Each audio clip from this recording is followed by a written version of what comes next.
You ask Tiger to solve. This deals with linear equations with one unknown. The final result is x equals 45. Let's solve it step by step. Swap sides. Group all constants on the right side of the equation. Add 8 to both sides. Simplify the arithmetic.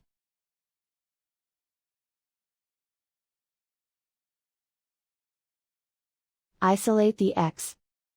Multiply both sides by inverse fraction 5/2. Group like terms. Multiply the coefficients.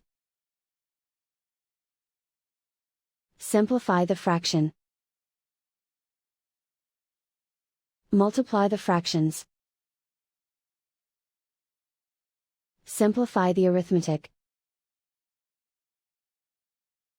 And so the final result is x equals 45.